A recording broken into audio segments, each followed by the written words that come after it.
সম্প্রতি পাকিস্তানে আন্দোলনকে কেন্দ্র করে ইন্টারনেট সেবায় মারাত্মক ধীরগতি এবং বিঘ্ন দেখা যাচ্ছে। সাধারণ মানুষ থেকে শুরু করে নেটিজেনদের অভিযোগ, হোয়াটসঅ্যাপের মতো সামাজিক যোগাযোগ মাধ্যমে বার্তা পাঠাতে এবং কন্টেন্ট আপলোড ও ডাউনলোড করতে স্বাভাবিকের চেয়ে অনেক বেশি সময় লাগছে, এমনকি অনেক ক্ষেত্রে একেবারেই সম্ভব হচ্ছে না। এই ঘটনাটি অনেকের মনেই প্রশ্ন তুলছে, পাকিস্তান কি বাংলাদেশের দেখানো পথেই হাঁটছে, যেখানে ইন্টারনেট সেবা সীমিত করা হয়েছিল রাজনৈতিক অস্থিরতার সময়? আমরা ইন্টারনেট বন্ধ করিনি, ইন্টারনেট বন্ধ হয়ে গেছে। গত কিছুদিন ধরে পাকিস্তানে চলছে ছাত্র জনতার আন্দোলন, যার কেন্দ্রবিন্দুতে সাবেক প্রধানমন্ত্রী Imran Khan. Pakistan student federation PSF Imran খানের মুক্তির দাবিতে সরব হয়েছে এবং ৩০ আগস্টের মধ্যে তাকে মুক্তি না দিলে দেশব্যাপী বিক্ষোভের হুঁশিয়ারি দিয়েছে।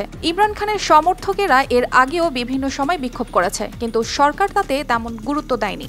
এই ছাত্র আন্দোলনের প্রেক্ষিতে দেশজুড়ে ইন্টারনেট সেবা ধীর হয়ে পড়েছে। এতে সাধারণ জনগণ খুবই বিরক্ত এবং উদ্বিগ্ন। তারা মনে করছেন, সরকারের এই পদক্ষেপ শুধু যোগাযোগে বাধা সৃষ্টি করছে না, বরং তাদের মৌলিক অধিকারও লঙ্ঘিত হচ্ছে। তথ্য প্রযুক্তি প্রতিমন্ত্রী সাজা ফাতিমা খাজা এ বিষয়ে বলেন, 6000 mAh ব্যাটারির one and only power master NextG N73 সরকারের কোনো ধরনের সংশ্লিষ্টতা নেই এবং VPN এর অতিরিক্ত মাত্রায় ব্যবহারের কারণে ইন্টারনেট সেবা ধীর হয়েছে। তবে তার এই বক্তব্য অনেকেই বিশ্বাস করতে পারছেন না। অনেকেরই মনেই প্রশ্ন উঠেছে, এটা কি শুধুই VPN এর কারণে, নাকি এর পেছনে সরকারের কিছু গোপন উদ্দেশ্য রয়েছে?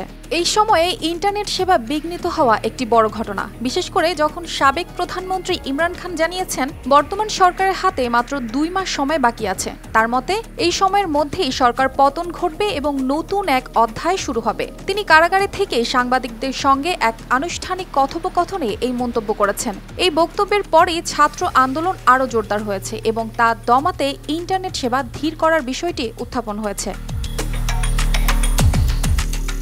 সরকারের পক্ষ থেকে যদিও বলা হচ্ছে ইন্টারনেট সেবার ধীর গতির সঙ্গে তাদের কোনো সম্পর্ক নেই, তবে সাধারণ মানুষ এবং বিশেষজ্ঞরা তা নিয়ে প্রশ্ন তুলছেন। অনেকেই মনে করছেন, সরকার ইন্টারনেট সেবা সীমিত করে আন্দোলনকে দমন করার চেষ্টা করছে।